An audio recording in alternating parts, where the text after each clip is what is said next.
আসসালামু আলাইকুম, আমি শাহনাজ পারভিন সোনিয়া, আইন ও ভূমি প্রশাসন বিভাগ, রাজশাহী বিশ্ববিদ্যালয়। তোমরা অলরেডি আমাকে চিনে ফেলেছো। আমি তোমাদের বাংলা, ইতিহাস আর যুক্তিবিদ্যার ক্লাস নিই। আজকে যুক্তিবিদ্যার ক্লাসের শেষ ক্লাস আর কি আজকে, ঠিক আছে?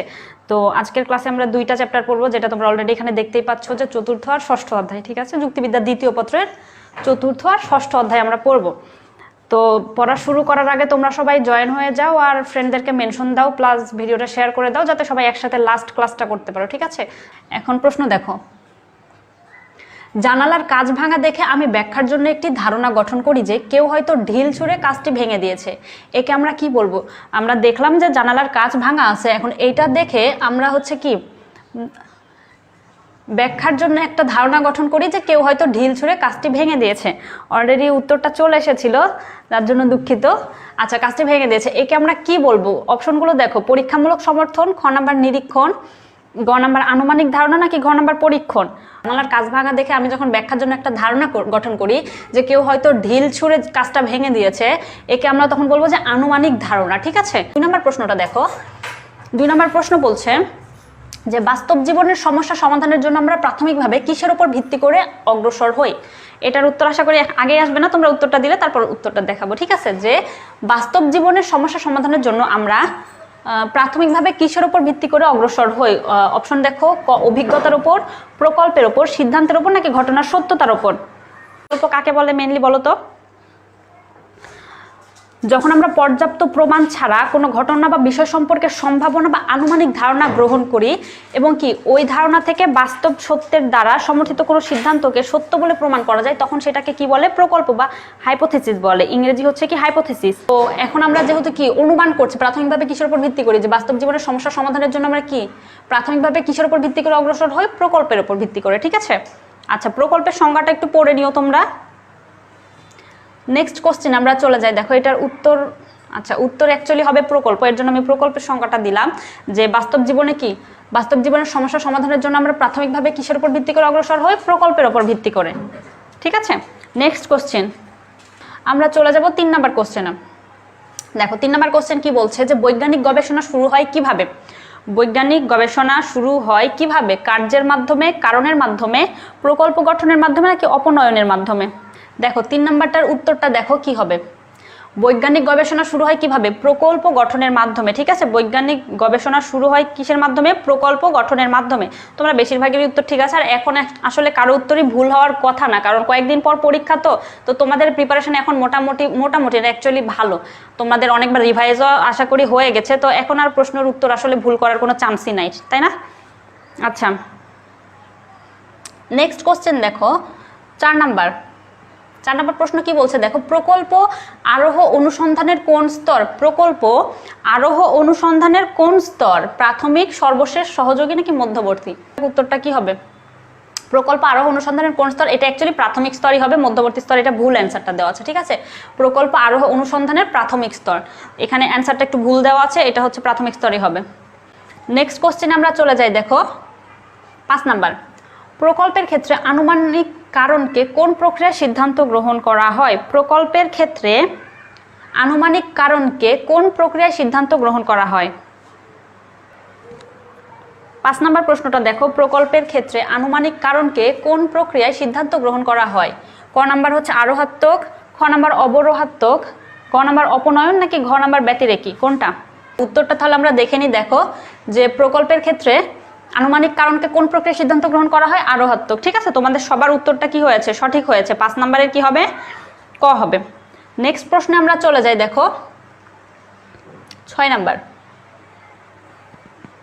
দেখো, প্রকল্পের উৎস হিসেবে গণ্য করা হয় কোনটিকে? প্রকল্পের উৎস হিসেবে কোনটাকে গণ্য করা হয়? প্রকল্পের সংখ্যাকে, প্রকল্পের উপাদানকে, প্রকল্প গঠনের উপায়কে, নাকি প্রকল্পের সংজ্ঞাকে? আচ্ছা ঠিক আছে, আমরা 6 উত্তরটা দেখে নিই। দেখো তোমরা এক একজন এক একটা উত্তর দিচ্ছ। 6 নাম্বার দেখো, যে প্রকল্পের উৎস হিসেবে গণ্য করা হয় কোনটিকে? প্রকল্প গঠনের যে উপাদান সেটাকেই অ্যাকচুয়ালি প্রকল্পের উৎস হিসেবে গণ্য করা হয়, ঠিক আছে? আচ্ছা, বেশিরভাগই অবশ্য গ দিয়েছিলে, তাদের সবারটা সঠিক হয়েছে।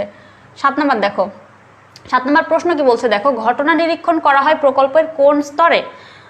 আচ্ছা, তার আগে তোমরা উত্তর দিবা যে প্রকল্পের কয়টি স্তর অ্যাকচুয়ালি, ঠিক আছে? এইটার আগে হচ্ছে কি দিবা, উত্তর দিবা যে ঘটনা নিরীক্ষণ করা হয় প্রকল্পের কোন স্তরে। এই প্রশ্নের আগে বলবা যে প্রকল্পের অ্যাকচুয়ালি কয়টা স্তর, ঠিক আছে? সেটা পারলে আই থিঙ্ক এটা পারবে। এটা খুব ইজি একটা প্রশ্ন যে ঘটনা নিরীক্ষণ করা হয় প্রকল্পের কোন স্তরে, প্রথম, দ্বিতীয়, তৃতীয়, চতুর্থ।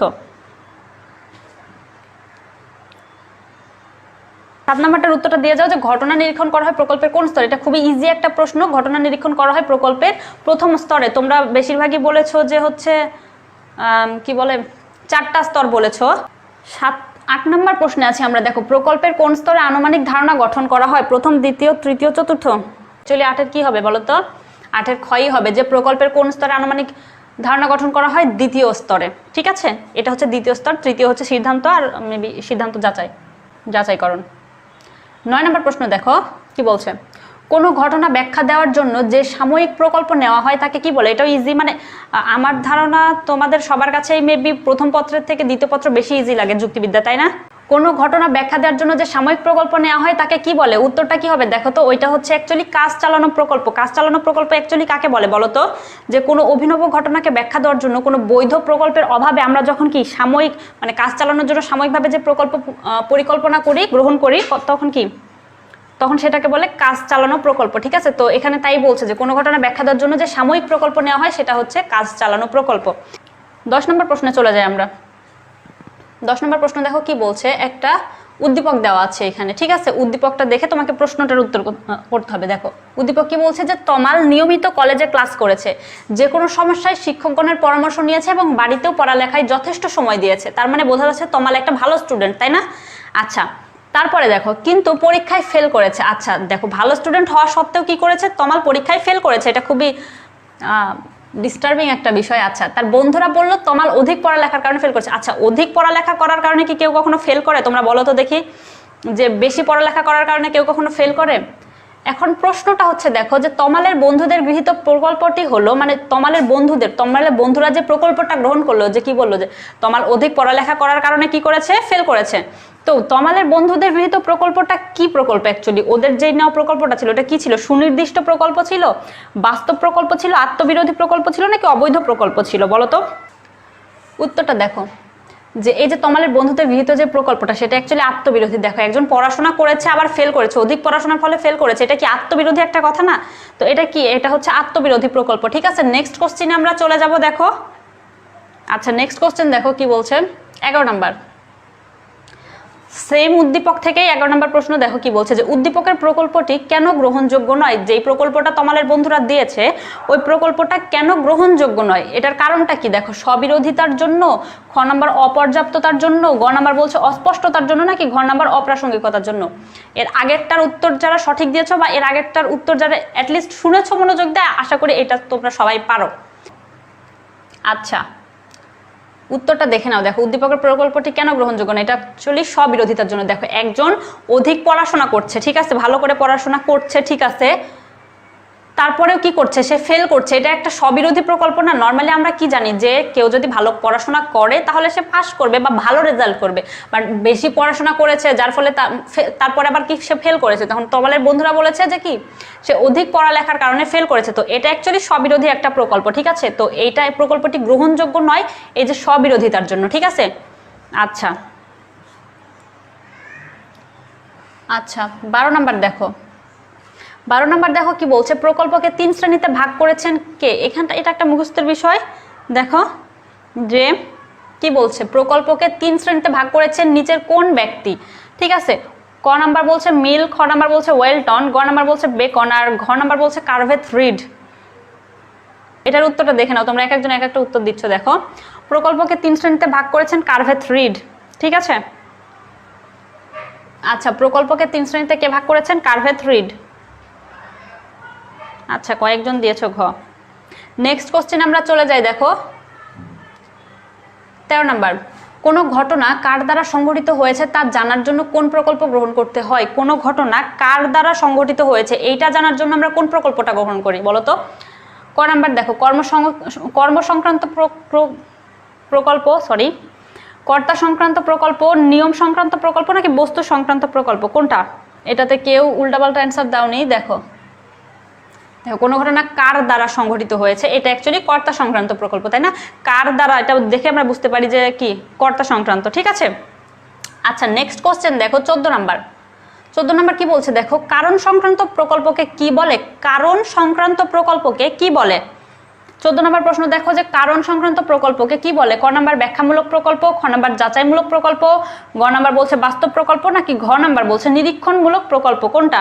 14 নম্বরের উত্তরটা দেখো যে কারণ সংক্রান্ত প্রকল্পকে কি বলে? ব্যাখ্যামূলক প্রকল্প, ঠিক আছে। নেক্সট কোশ্চেন দেখো 15 নাম্বার। 15 নম্বর প্রশ্ন কি বলছে দেখো, জোয়ার ভাটা ব্যাখ্যা করা হয় কোন নিয়মের অধীন? জোয়ার ভাটা ব্যাখ্যা করা হয় কোন নিয়মের অধীন? ক নাম্বার বলছে মাধ্যাকর্ষণ নিয়মের অধীনে, খ নাম্বার বলছে কার্যকারণ নিয়মের অধীনে, গ নাম্বার বলছে অভেদ নিয়ম, নাকি ঘ নাম্বার বলছে বিকর্ষণ নিয়মের অধীনে? উত্তরটা দেখো, দেখে নি তোমাদের সবার উত্তরটাই ঠিক আছে যে জোয়ার ভাটা ব্যাখ্যা করা হয় অ্যাকচুয়ালি মাধ্যাকর্ষণ নিয়মের অধীনে, ঠিক আছে। 16 নম্বরে চলে যাই দেখো। দেখো 16 নম্বর কি বলছে যে বৈজ্ঞানিক ব্যাখ্যাকরণ হলো, মানে বৈজ্ঞানিক ব্যাখ্যাকরণটা অ্যাকচুয়ালি নিচের কোনটা, ঠিক আছে। অপশনগুলো দেখো, কোনো ঘটনার, আচ্ছা কোনো ঘটনার কারণ আবিষ্কার করা, অন্য ঘটনার সাথে সাদৃশ্য বা মিল খুঁজে বের করা, আর গ নাম্বার বলছে অল্প ব্যাপক নিয়মকে অধিক ব্যাপক নিয়মের অন্তর্ভুক্ত করা। আচ্ছা এখানে একটা ভুল হয়েছে, সেটা হচ্ছে যে নিচের কোনটি সঠিক দেওয়া নাই, ঠিক আছে। তো তোমরা নিজেরাই এটা বলো যে তোমাদের কাছে কোনটা সঠিক লাগছে, 1 2 3, মানে যার মনে হবে যে শুধু 1 সঠিক হয়েছে সে শুধু 1 লিখবা, যার মনে হবে শুধু 2 সে শুধু 2 লিখবা, যার মনে হবে 3 শুধু 3 লিখবা, অথবা যার মনে হবে 1 2 সে 1 2 লিখবা, ঠিক আছে। ওই যে ওই স্লাইডটা অ্যাকচুয়ালি মিসিং, ঠিক আছে।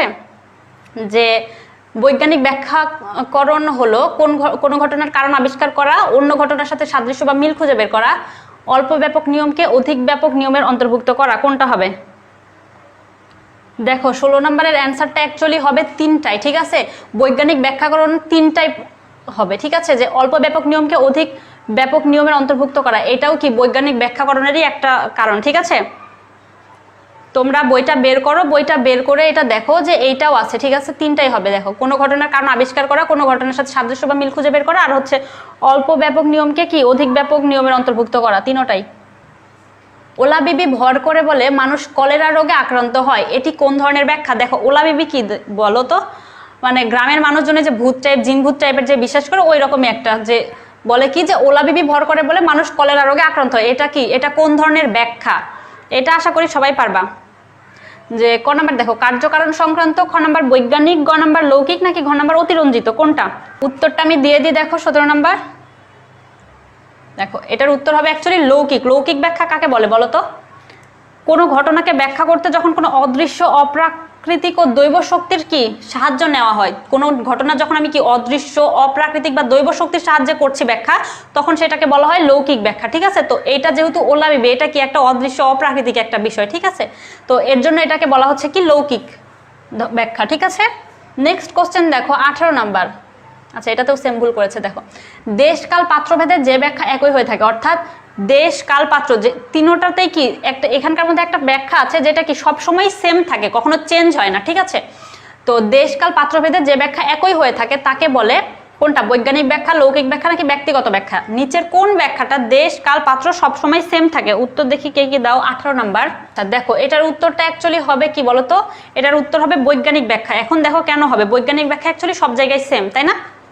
কিন্তু লৌকিক ব্যাখ্যা যেটা বললাম যে কোনো অদৃশ্য অপ্রাকৃতিক বিষয়ের উপর, এখন দেখো এক একটা এলাকায় দেখা যায় যে কি বলে যে এক এক এলাকায় এক এক রকম ভূত আবার প্রচলিত আছে, তাই না। যে কোনো জায়গায় বলে এটা গেছো ভূত, কোনো জায়গায় বলে শাকচুন্নি, কোনো জায়গায় অনেক হ্যান ত্যান, যাই হোক। তো এই লৌকিক ব্যাখ্যাটা কি এক এক জায়গার জন্য এক এক রকম হতে পারে। আবার ব্যক্তিগত ব্যাখ্যা যেটা, এটা হচ্ছে পার্সন ভেদে আলাদা হতে পারে, যে আমার ব্যক্তিগত ব্যাখ্যা একরকম হতে পারে, তোমাদের ব্যক্তিগত ব্যাখ্যা আরেক রকম হতে পারে, তাই না।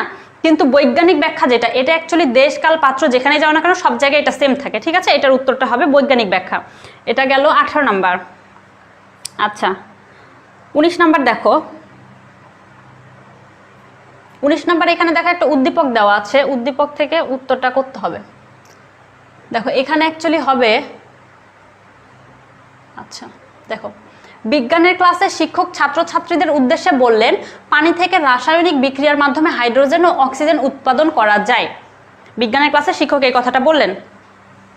তারপর কি বললেন আবার সোডিয়াম ও ক্লোরিন মিশে রাসায়নিক বিক্রিয়ার মাধ্যমে লবণ উৎপন্ন করা যায়। এখন লবণ পরিমাণ মতো মিশালে খাদ্য সুস্বাদু হয়, এটা হচ্ছে তোমাদের একটা উদ্দীপক। এখান থেকে প্রশ্নটা হচ্ছে যে শিক্ষকের প্রথম বক্তব্যের ক্ষেত্রে কোনটি সঠিক। শিক্ষক প্রথম বক্তব্য কি দিয়েছিলেন?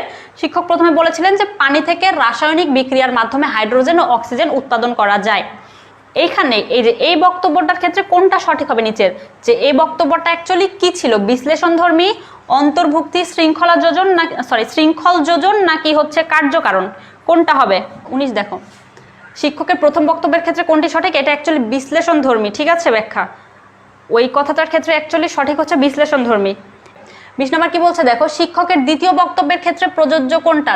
শিক্ষক দ্বিতীয় কি বলেছিলেন দেখো, শিক্ষক দ্বিতীয় বলেছিলেন যে কি, আবার সোডিয়াম ও ক্লোরিন মিশিয়ে রাসায়নিক বিক্রিয়ার মাধ্যমে লবণ উৎপাদন করা যায়, লবণ পরিমাণ মতো মিশালে খাদ্য সুস্বাদু হয়, এটা হচ্ছে দ্বিতীয় বক্তব্য। এখন এটার ক্ষেত্রে কি বলা যায় দেখো, এটার ক্ষেত্রে প্রযোজ্য কি, অন্যয় পদ্ধতি, বৈজ্ঞানিক ব্যাখ্যা নাকি মিশ্র কার্য, কোনটা? এটার উত্তর হবে তিনটাই, ঠিক আছে। শিক্ষকের দ্বিতীয় বক্তব্যের ক্ষেত্রে প্রযোজ্য কি হবে?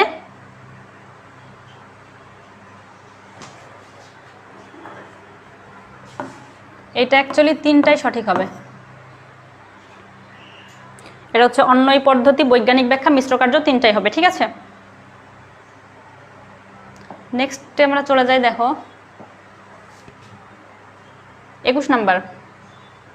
21 নাম্বার কি বলছে দেখো, মানুষের বোধ শক্তির পরিতৃপ্তির উপায় হিসেবে ব্যাখ্যাকে আখ্যায়িত করেছেন কে? এটাও একটা মুখস্থ টাইপের প্রশ্ন, মনে রাখতে হবে আর কি, যে মানুষের বোধ শক্তির পরিতৃপ্তির উপায় হিসেবে ব্যাখ্যাকে আখ্যায়িত করেছেন নিচের কোনজন? প্লেটো, অ্যারিস্টটল, বেইন নাকি মিল? এটা তোমরা পারবা আশা করি।